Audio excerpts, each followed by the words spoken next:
So hello again, everyone. My name is Yasmin Tandogan and I'm the events coordinator at Concurrence. It is my pleasure to welcome you to the third webinar of the second International Mergers Conference on Remedies, Design, Implementation and Revision of Remedies, organized by Concurrence and University College London in partnership with Compass Lexecon and ELIG Gürkaynak Attorneys at Law. Thank you all for joining us, and of course, thank you to our speakers and our partners. The video and audio recordings of this panel will be published on our website, concurrences.com, later today. A summary of the discussions, as well as a verbatim, will also be published within the next 2 weeks for our Concurrence Plus subscribers. Concurrence has also published some articles related to today's topic, remedies. The references to these articles are mentioned on the events page below the program. They are accessible to Concurrence Plus subscribers. Before moving to today's program, as usual, I will remind a few practical points. The first feature you can use today is the chat. In case of sound or video issues, the Concurrences team is available to guide you or if you wish to interact with the participants. However, please ask your questions to the speakers for the Q&A session in the Q&A box and not in the chat. I will jump in after the panel discussion to handle the technical aspects and give the floor to the selected participants so they can ask themselves their questions live to the speakers. And finally, as usual, a Concurrences certificate of attendance will be sent in the chat at the official end time of this webinar, as we can't send any after the webinar via email. So now let's turn to today's agenda. After a 1-hour panel discussion on remedies, the speakers will answer your questions with a Q&A session of about half an hour. Today's panel will be moderated by Gönenç Gürkaynak. Gönenç is a founding partner of ELIG Gürkaynak Attorneys at Law, a leading law firm based in Istanbul, Turkey. So with pleasure, Gönenç, I give you the floor. Thank you. Thank you, Yasemin Hanım. It's also one of those rare occasions where my name and my last name is said perfectly because it's being handed over from one Turkish person to the other. I'm very, very privileged to be in the presence of 5 very distinguished speakers today on the point of remedies in merger control. We have Ulla Schwager, who holds the position of Deputy Head of DG Comps Unit D6 in charge of mergers relating to financial services, pharmaceuticals, and chemicals. We have Kirsten Edwards-Warren, who is the Executive Vice President of Compass Lexecon. She has been with the company for a very long time, and she has been working as a professional economist for 20 years now. Then you have Etienne Chantrel, who is the head of mergers unit of the French Competition Authority, the Autorité de la Concurrence. He previously worked as an economist as well, so his background is also an economist. He was with the French ministry before his current position. You have Tembinkosi Bonakele, Tembi, who is the commissioner of the South African Competition Commission situated in Pretoria. And he has been with the commission for the past 10 years as well, very experienced. Another extremely experienced person is Joel Bamford, who is the Senior Director of Mergers at the United Kingdom's Competition Authority, which is the CMA. So without further ado, if you allow me, I would like to start and get underway. And the first issue we would like to discuss today is a bit on the ex post studies, and Etienne Chantrel will have general thoughts on behavioral remedies. He will be also talking a bit about the studies covering behavioral remedies and other remedies. We will also be wondering about the tendencies of the French authority in this never-ending tension between behavioral remedies versus structural remedies. So without further ado, it is over to Etienne, please. Thank you. I will mainly rely on a study, a rather comprehensive study, the French Autorité de la Concurrence published last year It's available online, and it's about behavioral remedies in antitrust and in mergers. One of the interesting facts that we uncovered in the process of this study is, well, just a few figures to set the tone. Over a 10-year period, 2009 to 2018, we've had about 3.5% of our decisions here in France that involve remedies. Out of that's about slightly more than 7 decisions a year. That puts us in Europe second to the CMA only in terms of numbers of decisions with remedies. 45% of those remedies were structural, 36% were behavioral, and 19% were mixed, for those who have noticed that the sum is not 100. Now, that's pretty interesting. So in terms of our intervention rates, how harsh we are and how much we use remedies, we're about average in Europe. I mean, if you look, we've had figures for a shorter period, 2015 to 2017, that were compiled as part of the ECL network. The Commission has about 6% intervention, 6% intervention rate. We have about 3% of our decisions with remedies. So, and some European countries are much lower. Germany almost doesn't use remedies. I mean, they prohibit or they authorize, but on the period I'm talking about, they had about 0.1% of decisions that involve remedies. So in terms of how many decisions we issue with remedies or subject to remedies, our practice is about average in Europe. In terms of the type of remedies we use, France uses or accepts much more behavioral remedies than our European colleagues.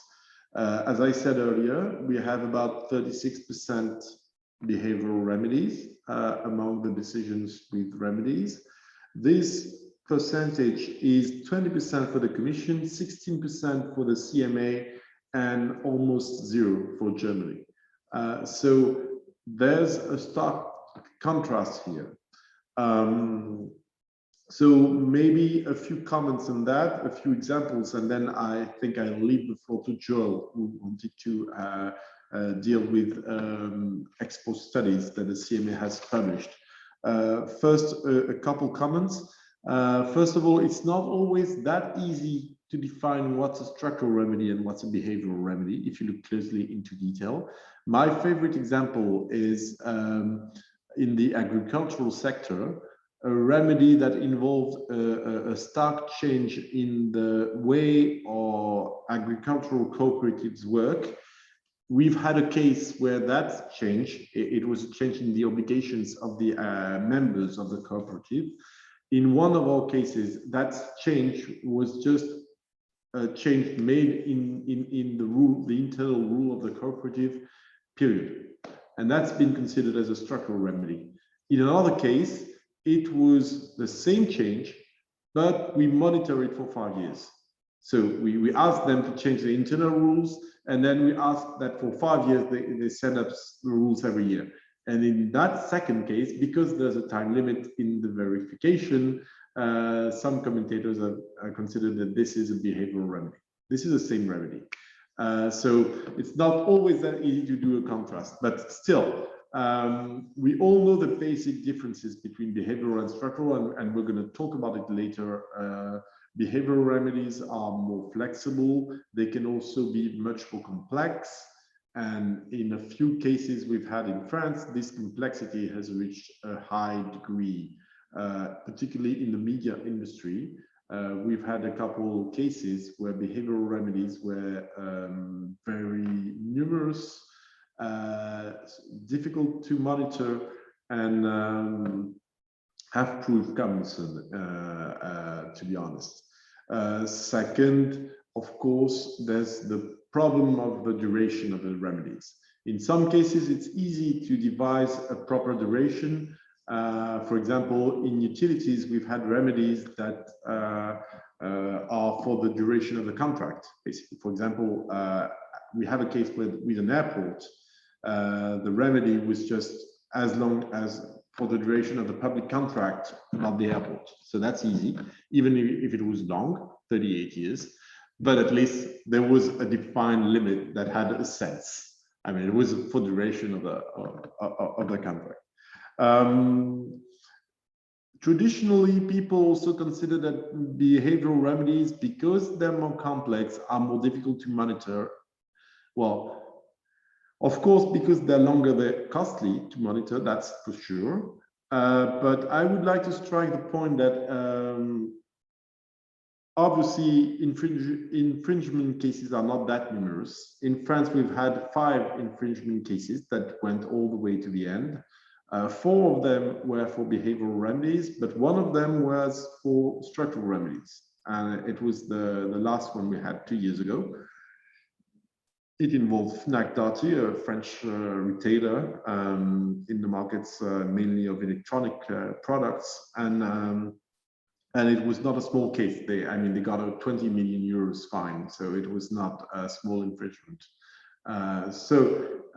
Well, 5 cases is too small to do any meaningful statistics. So the only take home I can get from those is that structural remedies can also lead to problems in their application, not just behavioral.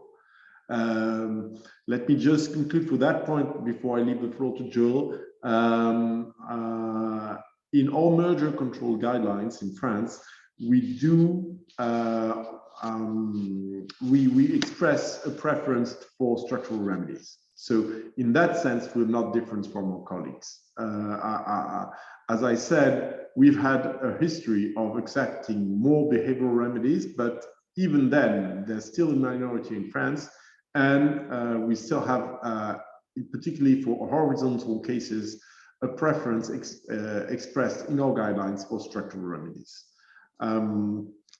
That's, of course, well, we'll see later on. Maybe there's a discussion on which cases we can use structural and behavioral better for. But Joel, I think you wanted to discuss about the case studies you've done, extensive case studies at the CMA.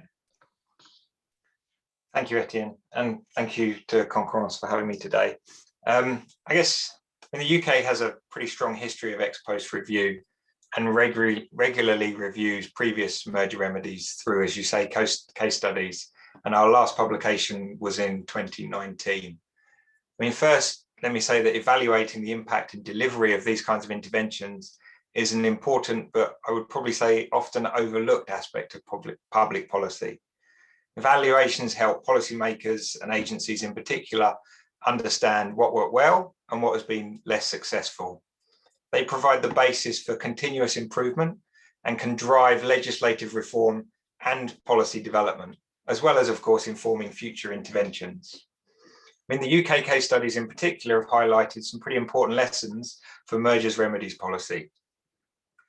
They're a particularly valuable source of learning, and these have been the evaluation of the cases where the remedy implementation process has been problematic, or where the remedies themselves has not been, let's say, as successful as we had hoped.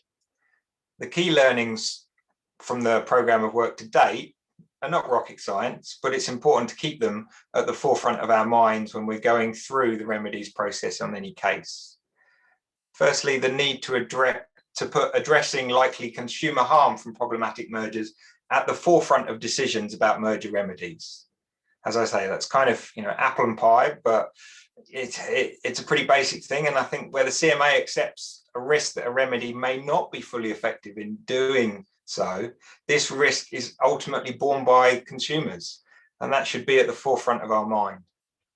Secondly, and we'll talk about it more later, but just to state it here, the general superiority of structural over behavioural remedies in merger control in terms of their effectiveness, the risk profile, and the durability of that that remedy. That isn't to say that there aren't very limited circumstances in which behavioural remedies might be effective. and the timescales over which this might be the case. For example, where a merger takes place in a technologically mature sector with an established and well-resourced regulatory regime, and where there is clear evidence that the remedies will only be required for a limited period. The other point to make around remedies is, given the voluntary nature of the UK regime and the ability of firms to complete their merger during our review, the case studies have confirmed the fundamental role played by interim measures or initial enforcement orders in enabling the CMA to implement effective remedies in completed mergers. This process was further confirmed by the recent Court of Appeal judgment in the Facebook Giphy case. And finally, the importance of implementation and the need to give parties strong incentives to implement remedies effectively and in line with CMA timetables. So to come to Etienne's 38 years, as long as there was an incentive throughout all 38 of those years, you'd hope that remedy would be effective. We're about to start our next set of case studies. So we're kind of looking around for previous remedies that we'll review. And as I say, we tend to focus on the ones where we think something may not have gone as we had hoped. So we'll be doing that and hopefully publishing that in the coming months. I'll turn back to Gönenç and Perfect. if you want to Thank you. This nicely complements Etienne's points. And I think the next person, Ulla, would be quite the person to listen to about the tension again between the structural remedies and behavioral remedies. No doubt, structural remedies are being held in higher esteem by the enforcers, but couldn't there be instances where behavioral remedies are doing a better job than structural remedies, or in other words, could there be independent merits or virtues of the behavioral remedies? And if you feel that structural remedies are increasingly the way to go, why would you feel that that's the case? Thank you very much. Before turning to the non-structural remedies, as we prefer calling them as opposed to behavioral, let me also chime in with what my fellow speakers have been saying, that indeed also, and this does not come as a big surprise, from the Commission's perspective, structural remedies, in particular divestiture remedies, are very clearly the preferred solution for competition problems. That is laid down in our rules, in the remedy notice, as well as in our decisional practice. Kirsten will give you some more oversight of the assessment of different types of remedies over time, but just looking at last year's statistics, where we did have roughly 18 intervention cases, 80% of those actually were remedied with some structural remedy, either a very clean, straightforward divestiture or more complex divestitures. And only in a very small number, as Joel has said, we accepted non-structural divestiture remedies, which was only 6% for other types of remedies and 13% for excess remedies. So that is very clearly set in our framework. The reasons we already touched upon, it is that structural remedies are a solution to a structural problem that is brought about by the merger. They are also much more efficient and effective from the perspective of implementation. That being said, there is an opening in our guidance to say there are certain cases, and it's a case-by-case assessment, where non-structural remedies might be suitable. Here, specific reference is made in our own guidelines on access remedies, whereby granting access to key infrastructure or networks might be suitable in order to facilitate entry, or granting access to key technology might ensure that the remedy taker would be able to actually offer products that are interoperable with the merged entity. Going beyond of our own framework and looking a bit around, you may be aware of the work that the ICN has been doing, years 2016, on remedies, appropriate design of remedies. And that very interestingly also sets out some references and some examples on what type of situations might be suitable or more suitable for non-structural remedies. And a first emphasis is being put on vertical mergers. That might bring actually some efficiencies. which could potentially be safeguarded by appropriate non-structural remedies that would address also competition concerns. Now, does the Commission accept non-structural remedies in all type of vertical settings? Very clearly no. And there are very good examples of where a structural divestiture remedy also solved competition concerns of a vertical nature. We had recently, 2018, a case, Mars Anikura, involving, on the one hand, Mars supplying very specific diet pet food to veterinarians, acquiring a clinic chain for veterinary clinics. They also had a purchasing organization for its own clinics and also affiliated standalone clinics. In that case, we had a vertical concern, customer foreclosure, and that was very well remedied by a structural divestiture of this purchasing organization by Anikura. So I think that is also to be kept in mind, because sometimes there is this view, yes, if it's a vertical concern, you can rather go to behavior remedies. Not always. Structural remedies might also very well be suited here. That being said, obviously there has been vertical remedies where we accepted non-structural remedies. There are parts, for example, of the LSE Refinitiv remedy package that are non-structural in nature, and also more recently in Google Fitbit for some of the vertical concerns. Now, looking at type of cases, non-horizontal as well, conglomerate, these seem to be the case category where the Commission is more open to look at non-structural remedies, in particular when the theories of harm relate to a potential degradation of interoperability. Recently, we had such a case with Siemens Varian, where Siemens Healthineers, a large supplier of medical imaging solutions, acquired Varian, a large supplier of oncology radiation solutions. These type of solutions have to work hand in hand for the treatment of cancer by radiotherapy. And there was a concern that the merged entity would degrade the interoperability of its products with those of rivals. This was also effectively addressed by a non-structural remedy. Now, that being said, as mentioned earlier, in the design, it is important to think about efficiency and how it can be effectively and efficiently implemented, which means typically that there has to be safeguards in terms of monitoring, and that burden should not be borne only by the competition authority. This is why we insist on having a monitoring trustee in these type of situations.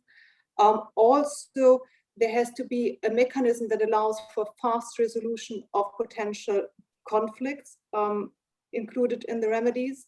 And as well as was mentioned by Joel, in instances where there is a sector regulator that is also looking at different types of aspects in specifically regulated industries, it might be useful to have an integration of the sector regulation in the remedy design.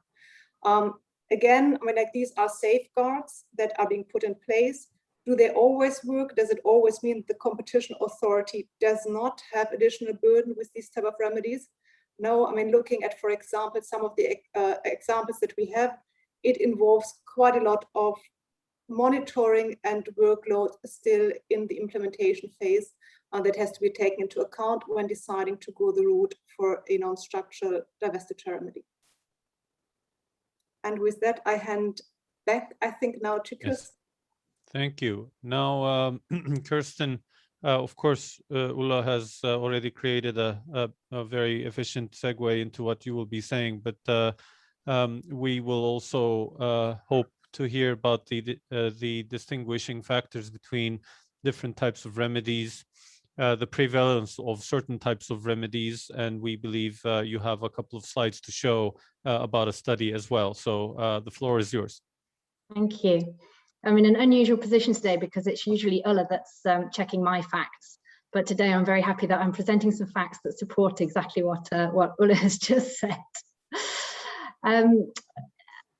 So Etienne mentioned in France, I think that when he was talking about France, that they have a 3.5% intervention rate. The EC has a 6% intervention rate. That has been true for a very, very long period of time. So the graphs that I'm showing here on the left show the EC remedy case, phase 1 remedy cases on the left in blue and phase 2 cases on the right in red. And you can see that the percentage of cases resulting in remedies is very consistent over time. It's under 10% in every year from 1990 to 2019. In phase 2, it varies much more as a percentage, which is not surprising because we have fairly small samples, but it's typically between about 40 and 60% of phase 2 cases end in remedies. And I have to say, one thing that struck me is that many people, including myself, have mentioned that they think DG Comp is becoming more interventionist, but I have to say it's not borne out by this data. At the very least, it's not the case that more phase 2 cases or more phase 1 cases are ending up in remedies than they were 5 or 10 years ago. That's not to say the remedies themselves are not tougher. Do you mind going on to the next slide, Yasmin? Thank you. What is interesting is that the prevalence of behavioural remedies has increased over time. I've looked solely at EC data at 8.2 decisions, so second phase remedies since 2005, of which there are 70 cases. And I split that time period roughly into two, so 2005 to 2012, 2013 onwards. In the period 2005 to 2012, there was only one behavioural remedy, and that was in pay TV, Telly 2, if I'm correct, SFR Telly 2. But then if you look at the second period, 2013 to 2021, you can see that 20% of cases are behavioural. So 8 cases in that later period as compared to 1 in a similar earlier period. But before any of you make the initial mistake I did of thinking that actually DG Comp seems to be suddenly open to behavioural remedies, what's interesting is the point that Ulla made, which is these are typically non-horizontal cases. And when I say non-horizontal only cases. So the graph on the right-hand side shows of all the non-horizontal phase 2 remedy cases over the last 15 years, close to 80% of them had a behavioural remedy and just over 20% had a structural remedy. So there are still structural remedies in non-horizontal cases. Those two were Aon Moll and Essilor-Luxottica Grand Vision, which were both vertical mergers, but where the parties were in the same supply chain and had a very large share of supply at both stages of the chain. And then when you look at horizontal cases, you can see that the vast majority that end up with remedies have structural remedies. And I think the only exception to that, I've forgotten, so I'm going to have to come back to you. Sorry, there's an exception, but the vast majority end up with structural remedies. Of the behavioural remedies, 8 out of 9 of them had some kind of access remedy portion of them. There was only 1 over this whole period in phase 2 that didn't involve some kind of access to allow competitors to compete or enter, and that was ASL Arianespace, which was a merger between ASL, which is part owned by Airbus, which is a major satellite manufacturer, and Arianespace, which is a satellite launcher, so vertical merger, where there were concerns about flows of information between the two parties about other satellite manufacturers, which could harm competitors and limit innovation. And that remedy, interestingly, involved implementing firewalls between the two parties and restricting employee mobility between the two. But there was no access aspect. All others have involved some access aspect. ASL Arianespace was interesting because it was a solely data-related remedy. The other mainly data-related remedy recently, of course, is Google Fitbit, where there were 3 concerns and 3 associated remedies. So one concern was that Google would acquire data from health and fitness users, which it could use to personalize ads. So the remedy was that Google couldn't do that. And then there was an access remedy in that some rivals need Fitbit data to offer services to Fitbit users. So there was an access remedy, and there was also an interoperability remedy. And I think most of you will know that remedy was controversial. So on the one hand, some argued that the deal was all about expanding Google's empire and there were privacy concerns and that the Commission should have dealt with them. And on the other hand, other commentators pointed out the Commission has a very specific remit when analysing mergers and can't impose disproportionate remedies. But I think my overall view is there's not any single outcome or remedy that would have not been considered controversial when it comes to Google, because there's such a huge variation of views about how authorities should be dealing with Google. I have a couple more slides on geographic reach, because I know Joel was planning to talk a bit about the geographic, well, when remedies extend outside of the jurisdiction of the authority. And so I looked at those 70 phase 2 cases to see where remedies were accepted, which touched other countries, and about 14% of them did. And they were almost all cases where the Commission had found that the market was global and they'd accepted divestment of an asset outside of the EEA. There was one exception to that, which was a merger in sunflower seeds, where non-EEA assets were accepted, but that was not actually required by the Commission to address the competition problem, but it was required to make the divestment business viable. I also looked not just at phase 2s, but across all phase 1s and phase 2s over a much longer period of time to see which countries tended to be touched by Commission decisions most often. So this pretty graph on the screen is showing the countries which are most often mentioned in DG Comp remedies sections of decisions. The darker the colour of the country, the more often it is mentioned in remedies sections of decisions. And this is from all phase 1 and phase 2 remedy decisions from 1990 onwards. Not very surprisingly, the UK, Norway and Switzerland are quite get lots of mentions. But then you can see that the US stands out a mile as being mentioned in remedies sections, followed by Canada, Australia, China. I don't think there's any particular surprises there. I have got a couple of other comments, but I'm conscious that I've been talking. No, please, by all means, do complete your round. Okay, well, my next slide is a bit of a personal project. So it is relevant, but it's my personal interest, which is what types of evidence are relied upon in Commission decisions. And so what the graph on the left is showing you is from 2001 onwards, what types of evidence are mentioned most frequently in Commission decisions. And you can see the red line is market investigations. And it's probably not that surprising that that is weighted most heavily by quite a long way in phase 1 decisions involving remedies, followed by market shares, and sadly, economic evidence and internal documents are not mentioned very, very often at all in phase 1 remedy decisions. And this is in the whole decision, not just the remedies section. When it comes to phase 2, you can see there's much broader mix of evidence that's being discussed in the decisions. You can see there's an increase over time on that graph, which is actually because decisions are getting longer. So different types of evidence are all being mentioned more frequently, but you can see there's quite a lot of variation over time about which type of evidence is taking the most weight. You know, there's a glory year in 2013 where economic evidence is mentioned more frequently than everything else.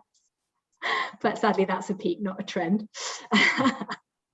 Thank you. I will stop. Thank you, Kirsten. So on to Tembi.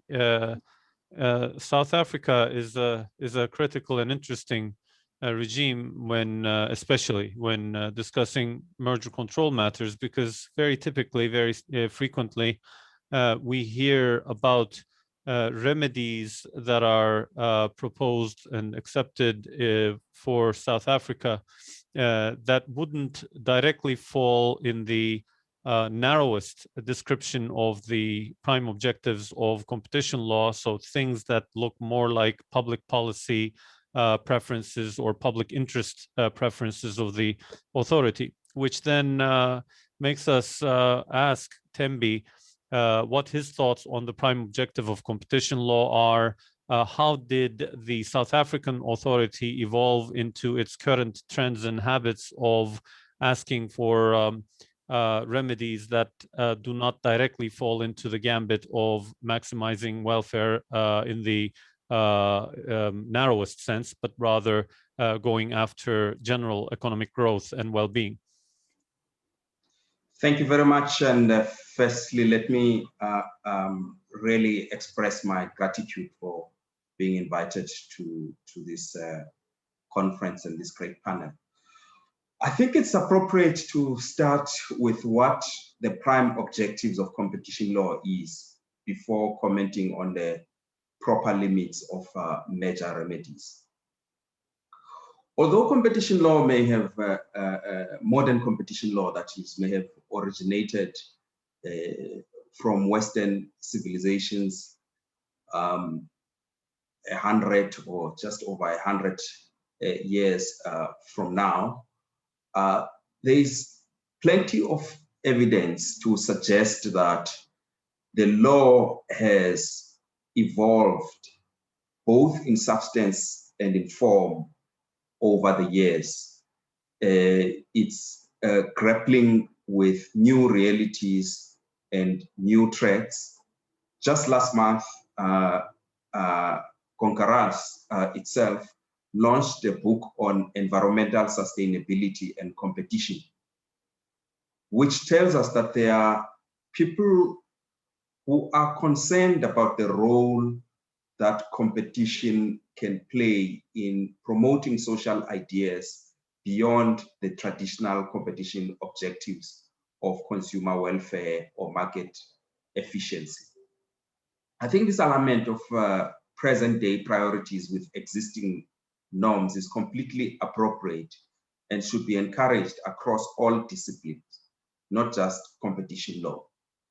It would be a travesty if our taxation regimes, for instance, made no attempt to keep up with the realities of changing priorities and needs for tax compliance.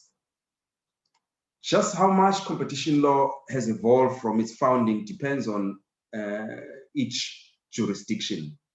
In South Africa, we deliberately chose competition law as one avenue amongst many to correct the effects of racial imbalances of the past.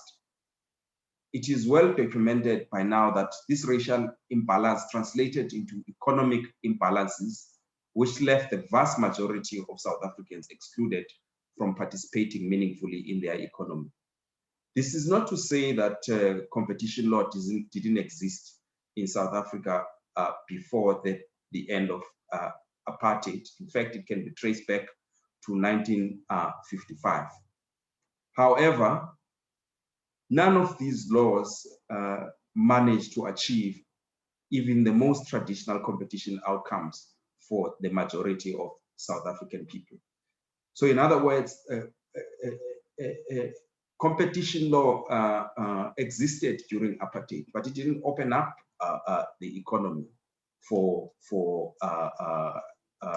fair participation. Therefore, we had to craft a piece of legislation that was mindful of the need for economic progress, but inclusive economic progress on a broad scale, not just progress for a few. Drafting any other type of legislation at the birth of South Africa's new democracy in the early 90s would have rendered the competition agencies irrelevant to the pulse of the nation and the desperate need facing the country at the time.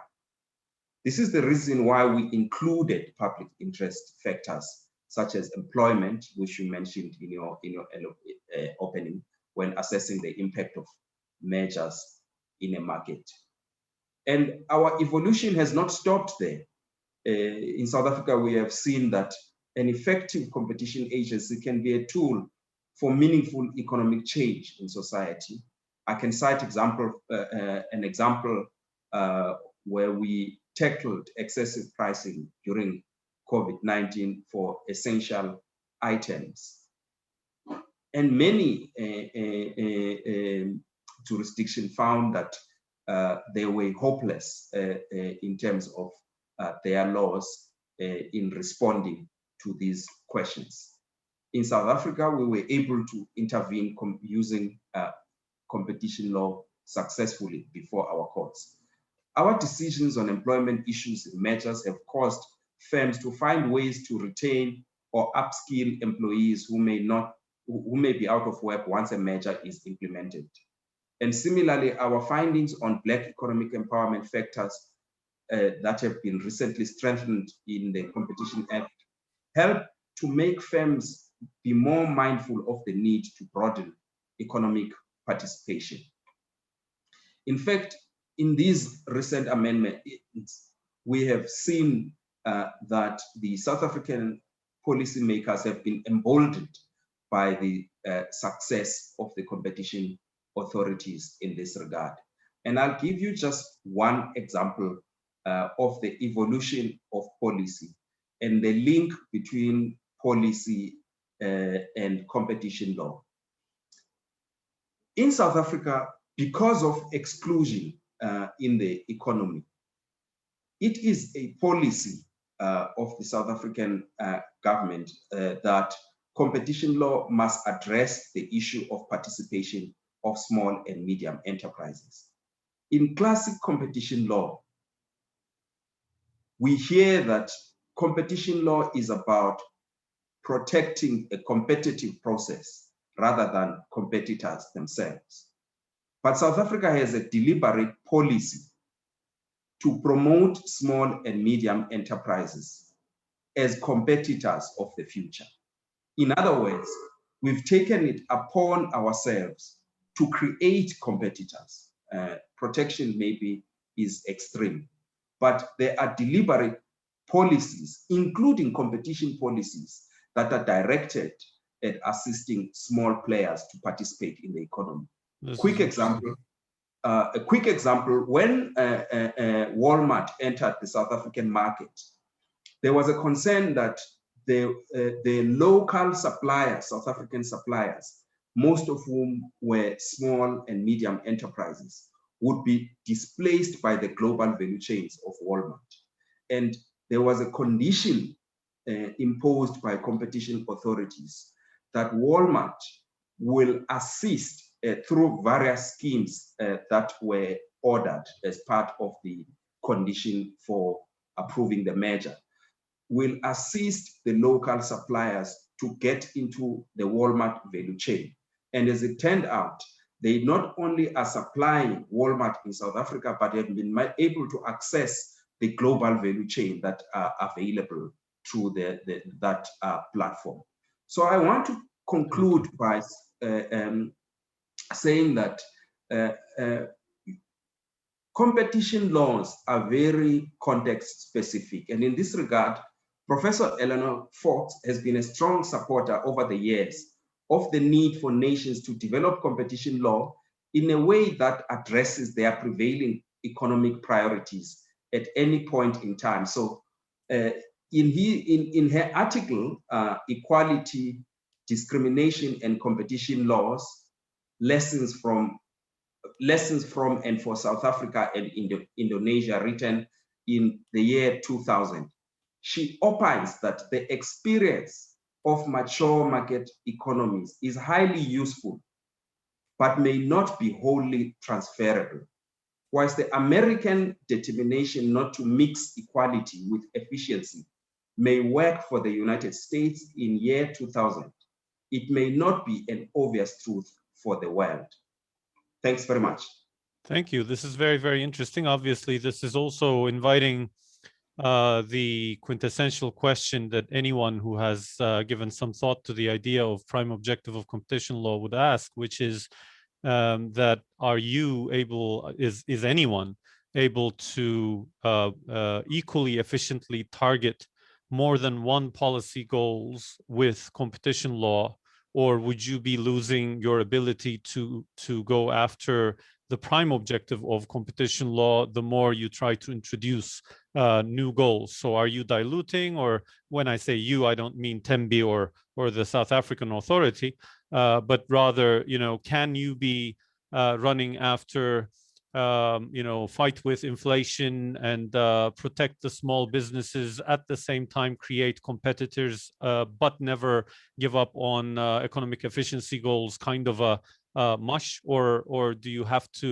rather keep your eye on the ball all the time in terms of economic efficiency and leave the others, be it the redistribution of welfare and the other goals, to other policy instruments? It's a very interesting debate, but needless to say, also, it is well understood, I think, that from country to country, the priorities can change so dramatically that competition law may have to serve different objectives, or even call them one of the prime objectives.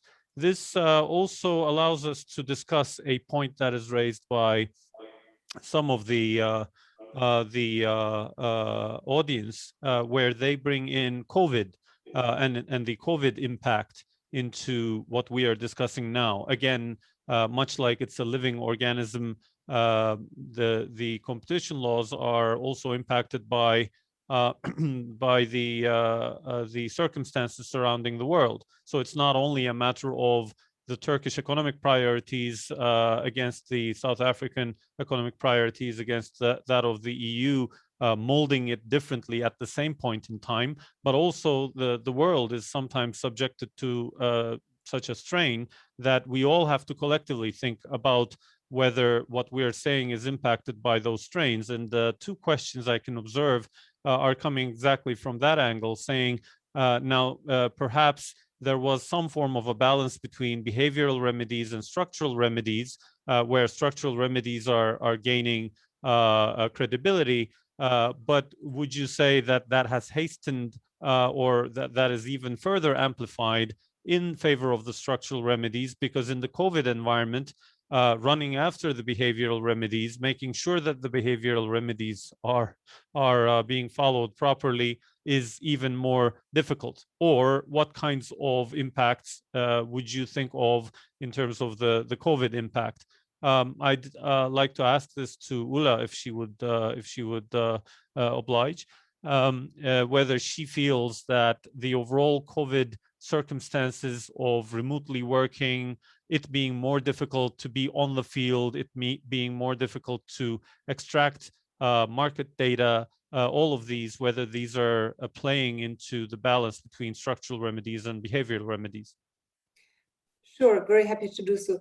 Look, I mean, COVID has had an impact on our way of working. We are all sitting in our home offices these days. However, it has not impacted on the quality of the work that we do in terms of doing investigations, which I think we're all very proud of. We've been running even in times where there was a very strong lockdown measures in place, have not suffered from that. What is important to highlight, though, is that obviously all of the sanitary measures that have been put in place to combat that virus have obviously had a very strong impact on the economy as a whole. So that has to be taken into account, not only for design of remedies, but first of all, in the competitive assessment. So how do you assess the future impact of a merger where maybe the past is not necessarily the point of reference because there has been changes?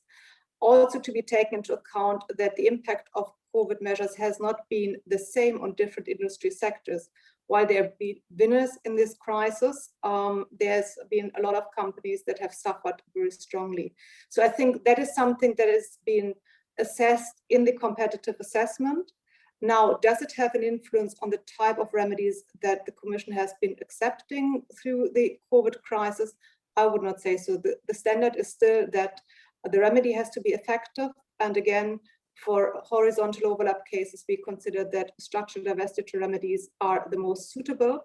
That being said, obviously, a lot of emphasis is also being put on assessing whether the remedy businesses that are being proposed for divestiture would be viable.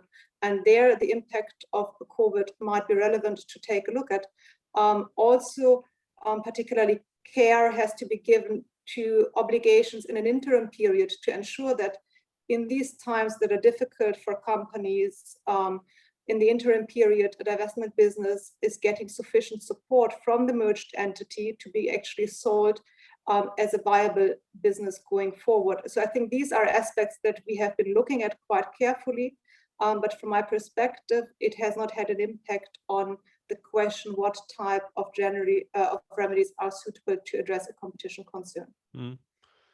Joel or Etienne, would you like to chime in on this particular topic? Very happy to, Gönenç. So with respect to COVID-19, I think there's probably a couple of points. One is actually in response to Tembe's talking about taking account of other non-competition aspects when you're thinking through merger control. And I guess the UK has had a history of having a public interest test, which has historically looked at national security, media plurality, and then other matters. And at various times in history has introduced new public interest considerations. And during the COVID-19 pandemic, the government has introduced a public health emergency consideration. So, I mean, it hasn't actually been used in a case to date, but it appears that it has the potential to either prohibit a merger or to allow a merger to go ahead despite competition concerns based on a public health emergency concern, or essentially about supply chains and ensuring that you continue to have appropriate supply of medicines and other materials that you would need during a pandemic.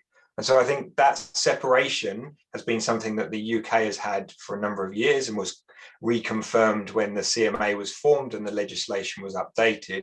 And that firmly puts those decisions in the hand of elected politicians and therefore, you know, essentially enacting what they have been voted in by the public to do, to take those decisions, as opposed to the competition agency in our case, which has a role in an independent competition assessment. And that separation of power is continued. With respect to COVID-19 and merger remedies in particular, I think we do need to kind of come back to the fact that why are we looking to implement a remedy? We're looking to implement a remedy because a competition agency or a court has found that there's a competition concern and that the merger has the potential to harm the competitive process and also consumers at the end of the day.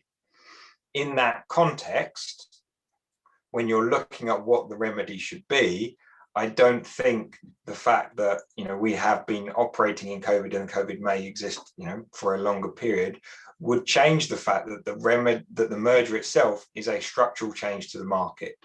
And so we come back to the fact that the best way to ensure that that market continues to be competitive is that that structural change doesn't have that impact.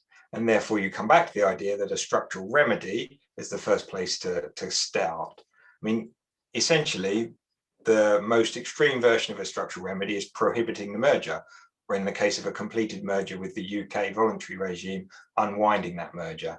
And that is always on the table. That is the kind of, it's not the backstop, but it is a version of a structural remedy. And that way you are preserving the competitive structure of the market. If there are others available, other forms of remedy which give you an as effective outcome as prohibiting the merger, then I think that's where the assessment has to go. And it needs to be as effective. There shouldn't be a trade-off between the cost of the remedy versus how effective it will be. You need to get above a certain bar to ensure that competition is protected and consumers continue to get the benefits of competition in that market. With respect to the implementation of the remedy during COVID, I think we do have to recognise that while the world has adapted incredibly well to home working, to the interaction via, you know, we're on a webinar today, we would have hopefully have all done this in Paris and, you know, met face to face and had a coffee before or after and a nice chat. Man. We're all working really nicely right now. Music. We're doing this and, you know, we've got 200 plus attendees who probably wouldn't have fitted into the office in Paris. So there are some benefits, but we've all had to work under these circumstances. However, obviously things can take longer and things can be difficult to implement. So I think, you know, the CMA in particular, where we have had mergers which have occurred, for example, in private hospitals, or even when we're talking about retail, but where things are continuing to be impacted, In the long term, we can see a return to what you might call normality, but we have had consideration to the implementation of the remedy. So the timing of the remedy, the upfront buyer nature, how long the bidding process might take, those kind of elements of a remedy process, rather than the fundamental, will that remedy effectively ensure that the competitive structure of the market is not changed so that consumers are harmed. Perfect. Thank you. Etienne, would you like to also share your thoughts on the COVID impact? Thank you. Well, first of all, we also, like the CMA, we also have a public interest in criterion in France, and it's about it's the same system, or more or less the same system, meaning that it's not the responsibility of the Autorité de la Concurrence, of the competition agency itself. It's just that the Minister for the Economy has the power to evoke a case on public interest grounds. And it could, in theory, be applied also to COVID-19 or health problems, health crisis. The only limit, and it's a very strong limit, it's restricted to phase 2 cases. By design, it's only a handful of cases that could potentially be concerned by this. And in fact, it's only been used once. There's a very, well, there's not a strong probability that it's going to be very much used in the next few years over the COVID situation. So far, we haven't seen a lot of impact of the COVID crisis on the remedy design itself. What we have seen is an increase in the people who ask for an exemption from the suspensive effect of the merger control, because this exemption is traditionally used when companies are in great danger and in crisis. And this has been, of course, a situation that has occurred, sadly, a little more often last year, particularly in the retail sector. So we've seen a few, quite a few more exemptions for being asked and granted. In terms of analysis, I would say that the impact of the crisis fits in the general criteria. I mean, there's except for maybe people asking for a failing company defense, except for that, I mean, anything else can fit in your general, usual run-of-the-mill analysis. I mean, of course, the crisis has changed some sectors more than others. In the retail sector, for example, you'll have to ask yourself: is the online is the competitive pressure from online retail, which has been more prevalent last year, will this be, or to what extent will this be durable? To what extent will this be a structural change for the sector, as opposed to an artifact of the crisis that will come back more or less to normal? But that's questions that you can ask yourself using all your existing tools. In terms of remedies, I would say maybe there's a tendency for people to ask for a longer period for structural remedies, which is understandable, I would say. So far, again, we haven't seen a lot of problems in the design of the remedies themselves. That might come later, though. Particularly, for example, in the retail sector, some segments of the retail sectors have seen a lot of a particularly strong crisis, stronger than others, and in some of those, it comes to a point where companies are happy to give you certain remedies, but they say, there's not going to be anybody to acquire the shops. I mean, you come to a point where there were like 3 or 4 competitors, and if there's a limit to the suitable people that could acquire the shops. But that's a question for later on, because by definition, those are decisions that have been taken late last year or are being taken right now. The period for the structural remedies is ongoing or is just starting. And so those are questions we're going to have to deal with in late 2021, I would say. But apart from that very specific impact, I would say there hasn't been a structural change in the way we design remedies. And in a sense, I would argue there shouldn't be, because we think it's important that merger control remains strict, remain thorough, even in a time of economic crisis, or maybe all the more so since we are in a time of economic crisis. We've seen, of course, the joint declaration by some competition authorities to that effect, and that's something we also think strongly in France. Thank you. Thank you, Etienne. I see Kirsten would like to also join in the conversation. Yeah, yes, it just occurred to me as you're speaking, one thing it will make more difficult is ex post analysis of remedies. Yeah, so John exactly. was just mentioning he was looking for case studies at the moment, and pasta and toilet paper are probably not going to be key markets that you want to look at. But more generally, you know, it's going to make it really difficult looking at what's happened, you know, post-merger as a result of remedies, and trying to extract the COVID effect from that analysis. Tembi? Yeah, just two very quick points. I mean, you mentioned earlier this issue about efficiencies and whether they get compromised by embracing a much broader mandate. I think that there are obviously questions. Competition law cannot be a solution for all problems. And so one has got to look when designing policy at those matters that are reasonably connected to competition policy. So in other words, where there is a reasonable chance that competition policy may solve the problem.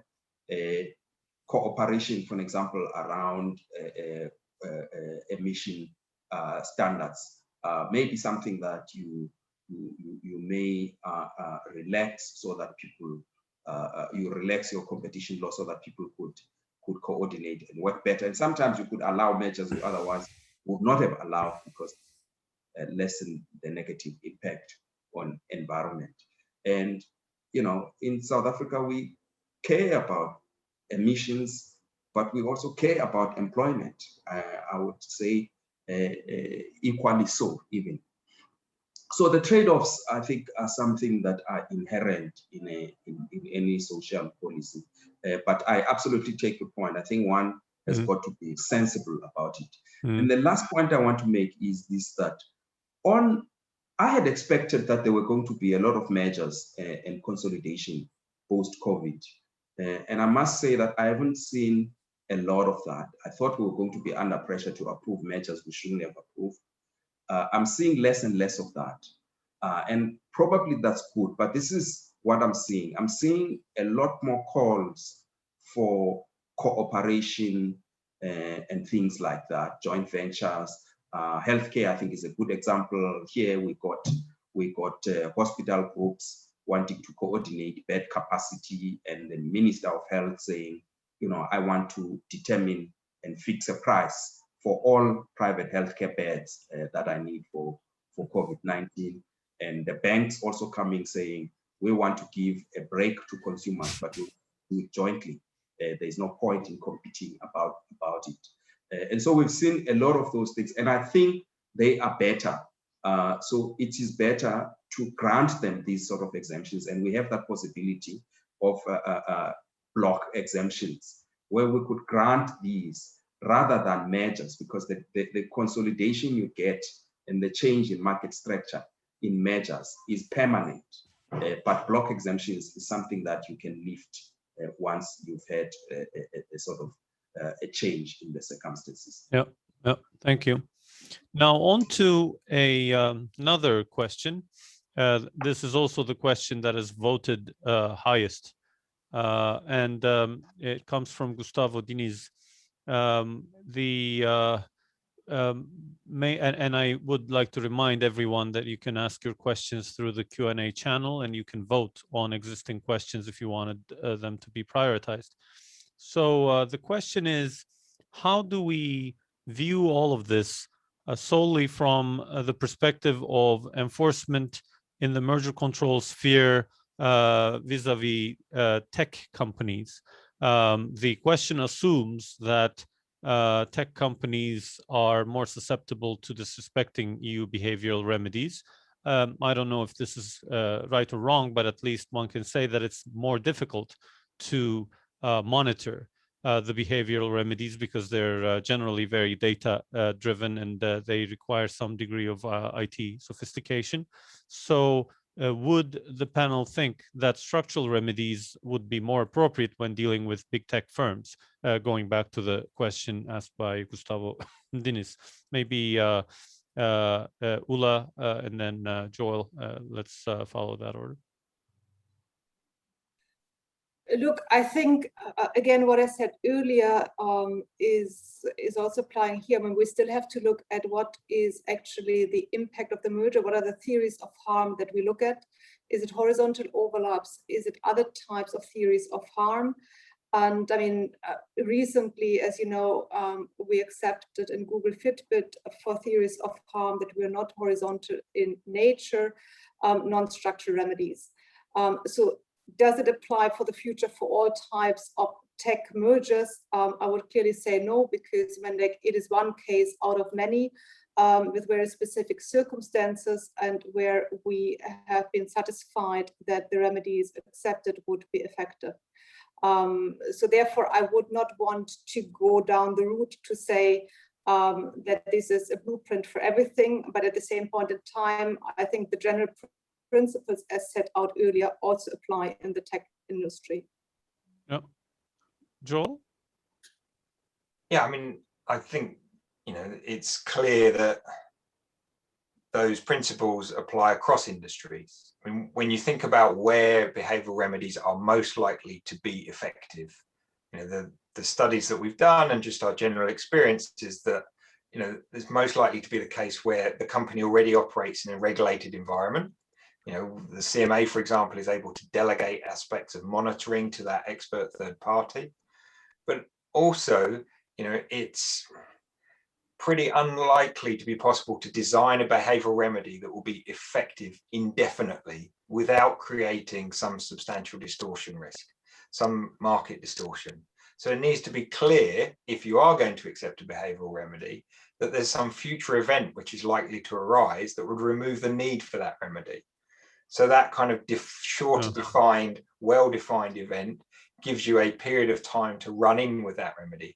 If it is a remedy that's going to operate for an extended period of time across a multitude of markets with a great kind of web or tentacles that are extending into different areas, then you're increasing that complexity, not only in the design of the remedy, but also the monitoring and enforcement of that remedy. Mm. This allows me to ask in parentheses another question that is being asked right now. Then I will switch to Etienne on the original question. One of the questions is whether we have an experience as the panel, we have any experience with the remedies signaling that they're so alive and being monitored so closely that a given behavioral remedy would be swapped with another behavioral remedy, or what was a structural remedy would be changed into a behavioral remedy. So basically, yes, remedification is necessary, but now the circumstances have changed. So here is my calibration of remedies. Do you know of such an instance? There's one example in Turkey, but I don't know that the person who's asking the question would like a Turkish competition authority example, while CMA and DG Comp and the French authorities being represented. Well, I can answer to that first. Yeah. We have an extensive practice for that.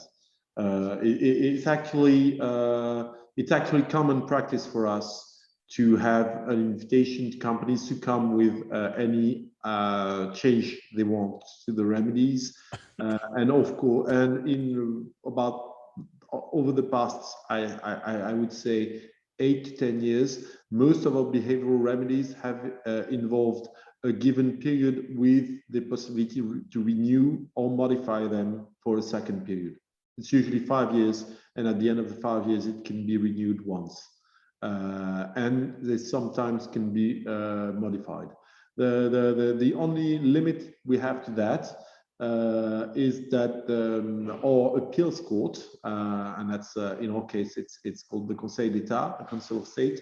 Our appeals court has a jurisprudence that we can only alleviate the remedy and not strengthen. So in general, we've sometimes modified. Well, we've taken that criterion a bit globally sometimes. But we've had a couple very strong cases where there's been an extensive review and modification. I would just take one example: Canal Plus, which is a pay TV in France. They had two big decisions. I won't go into too many details because there are many different decisions involved that came at the end of the first 5 years period in 2017.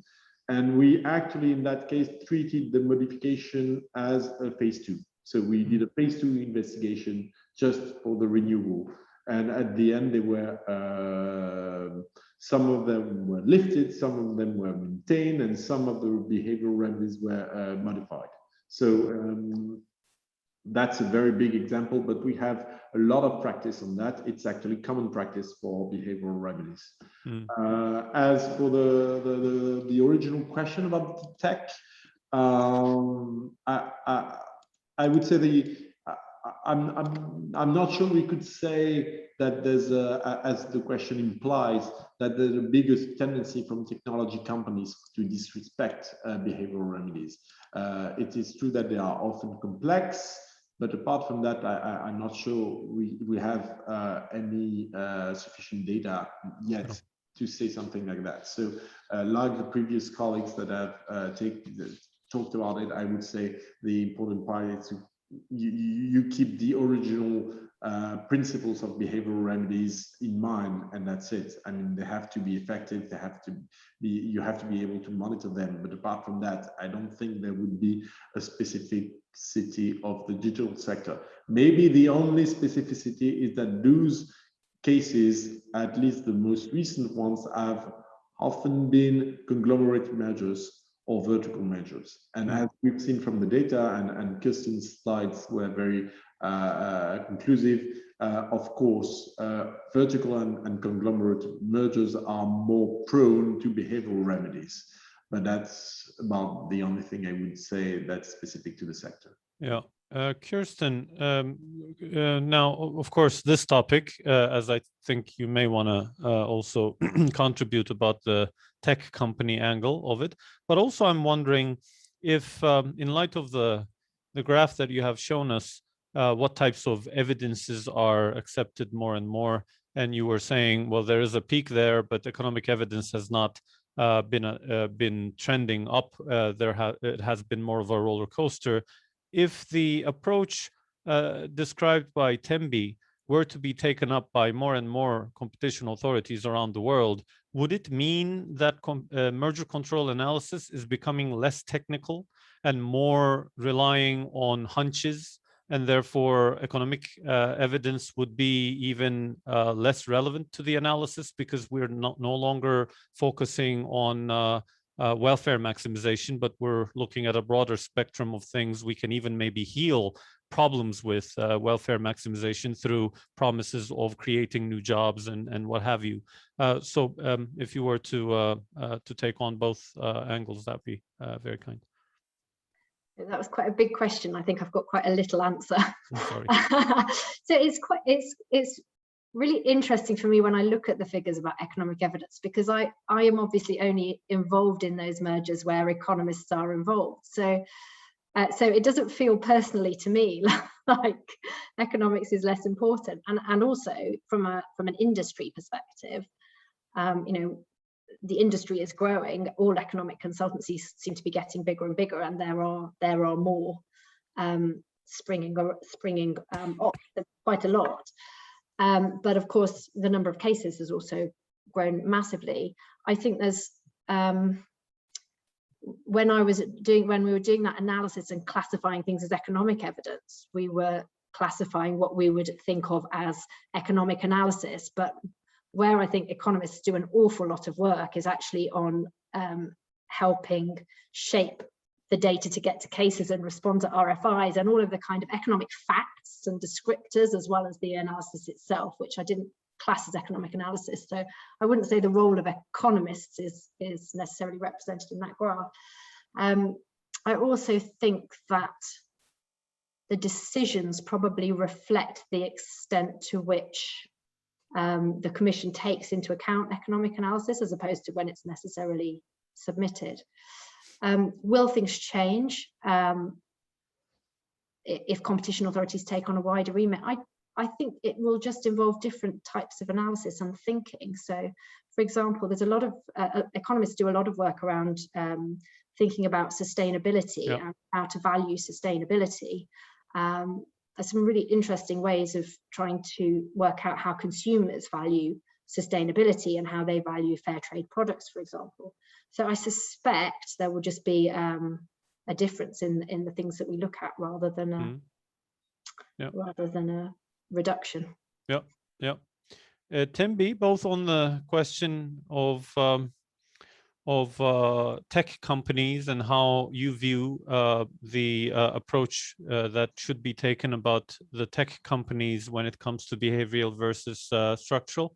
And also, if you would continue with the underlying second theme, is there a scare that there would be more scaremongering and less technical analysis if you were to invite more and more policy goals into competition law's prime objectives? I think I take a view that there's always law is a product of politics. We know that, but economics disciplines competition law, and one has got to always respect this. So, insofar as there may be policy goals attached to competition law, I think they've got to be very narrow.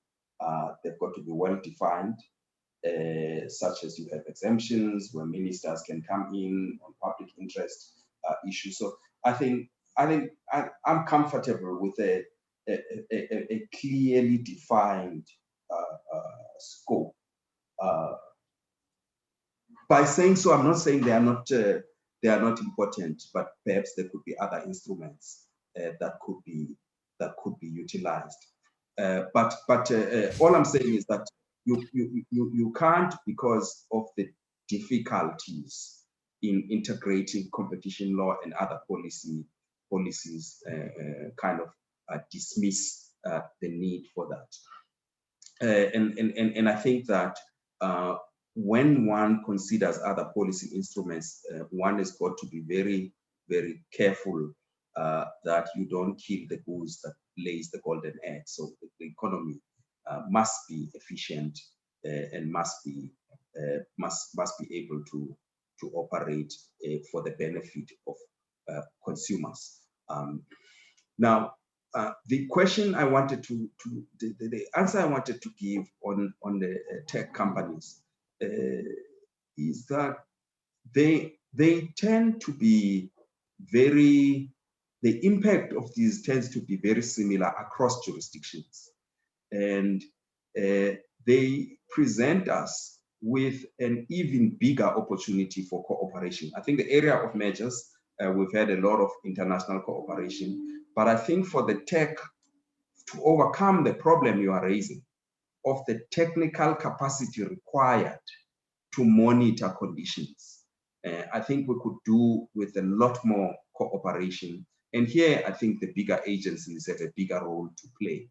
And so if we have Remedies, Google Fitbit, for example, you would want the larger authorities to kind of bring forth the expertise for monitoring these remedies. In fact, Google Fitbit in South Africa, we've done something we have not done before. We've asked that the trustee in the European Union be the same as that of South Africa. So in other words, that trustee mandate in Europe also applies in South Africa. And I think this is one area where we can explore a lot more of these kinds of cooperation. And we did that because we worked very closely with the EU and DGCOM in analyzing the measure and coming up with conditions. Thank you. This is very interesting. On to our last round, and this is a matter of convergence. If you like, let's talk about two things. One, overall, the cooperation between different agencies and different jurisdictions, making sure that things make sense for multi-jurisdictional filings, and also that there is a proper maximization of understanding by the different authorities. This is in one hand. And the other, more specifically about Brexit, we have received some questions asking, are we silently going toward a GE Honeywell type situation at the two sides of the channel? Could it be that one agency is more is warmer to the idea of behavioral remedies, that is suggesting that the EU is, and the CMA, especially on non-horizontal mergers, is not is reluctant, as the question asks, to accept behavioral remedies. So could there be instances where perfectly good transactions can go down the drain because of these disparities between the different jurisdictions? So Brexit, but at the same time, more broadly, international cooperation. Maybe with Joel, let's start, and then Ulla, Etienne, and let's do the round. Thanks, Anish. I mean, where cases relate to multinational transactions, of course, there's a vital role to be played by coordination between agencies, particularly if we're talking about structural divestments where the business to be divested has operations in many countries, and it may be preferable to have a divestment to a single purchaser to ensure the continued competitiveness of that divested business.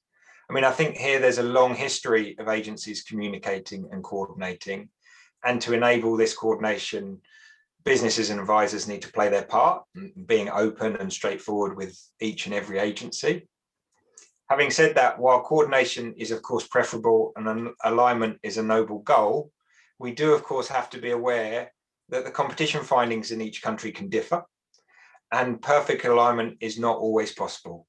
And to this point, we also have to be cognizant of being a standalone authority who has a duty to protect UK consumers from potentially harmful mergers.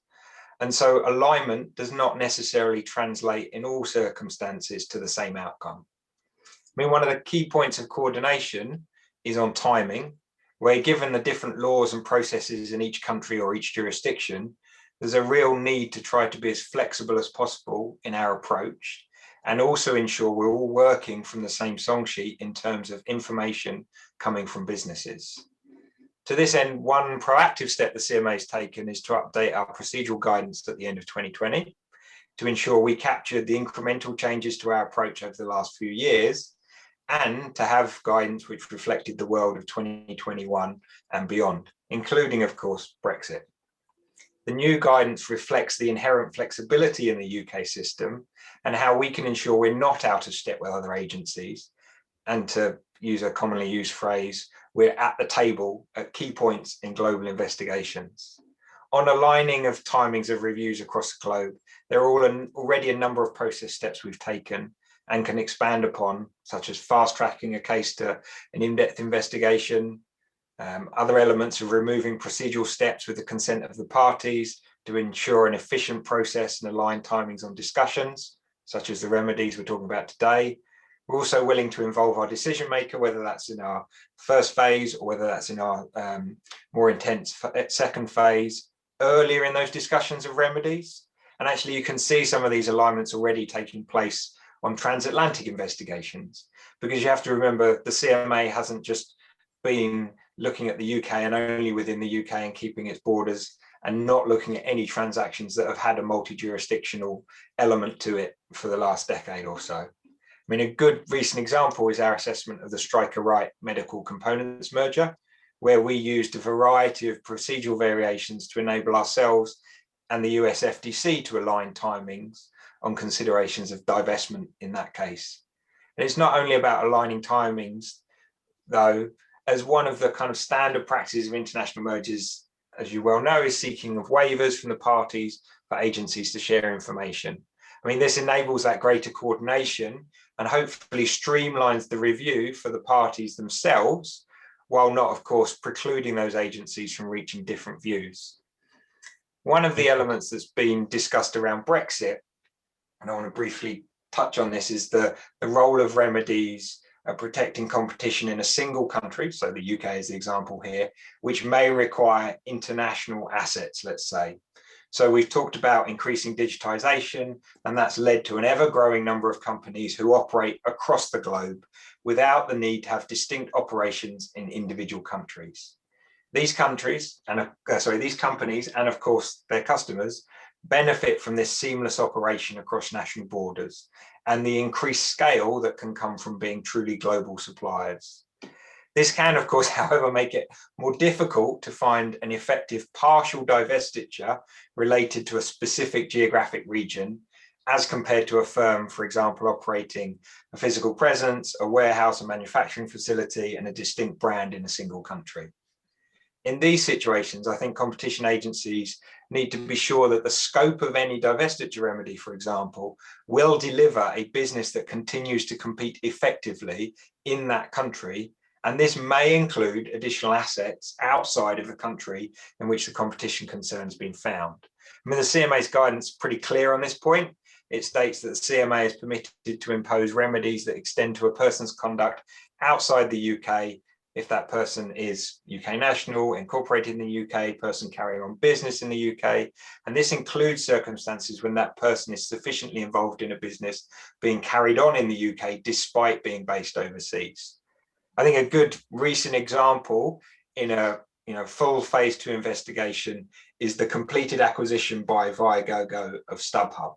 So for those that aren't aware, both of these businesses operate what are called secondary ticketing platforms, whereby tickets to an event such as a concert or a sports event, they can be resold on these platforms. Both companies are active in a large number of countries around the world, global brands, platforms, and operations. In the UK, their combined market share was over 90%, with an increment of 30 to 40% and very few other credible competitors. So in this case, the CMA was the only agency to find competition concerns with the transaction. The competition concerns were clear, but so was the global nature of the business. Given it was a completed deal, the divestment of either full business would have been a clear-cut and effective remedy.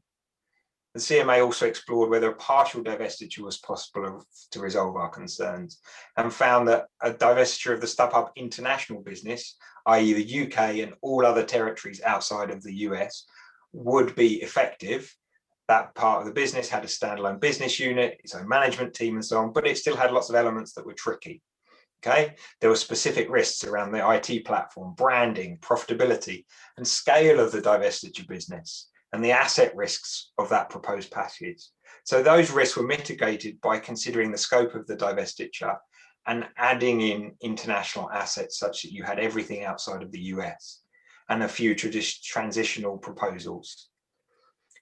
I think essentially the point on that area is that while we have to be considerate of what the ultimate outcome of a remedy is in terms of the effect on the business, really we are focusing on what is the effect on UK consumers and the competitive structure in the UK market. And so we're coordinating as best we can, we're aligning as best we can, but we have a duty, and that duty focuses on the UK. Yeah. Thank you. Okay, so we have about 5 minutes to go, and I'd like to hear from Ulla and Etienne and the rest of the panel on the topic of cooperation. So could we, give a couple of bullet points if you feel that it's fit? Sure. Very briefly, I think in particular in remedy cases, in mergers that have cross-border dimensions, cooperation between the different agencies is really important. That being said, it is also a very complex endeavor, as was mentioned before. So therefore, I think at DG COM, we work at different levels. First of all, I mean, we work in international forum like the ICN or the OECD of creating a common understanding amongst competition authorities, how to go about these situations, to ensure that people know each other, they know who to call and pick up the phone when there is a remedy case, ideally already in advance, to see what is happening. It also requires the merging parties actually to facilitate all of that. And I think that is what Joel has mentioned as well. It is in the hands of the merging parties to organize their filings in a way that allows competition authorities to interact effectively at their key decision points, including when it comes to the design of remedies. So there are quite a number of different factors that have all to be taken into account.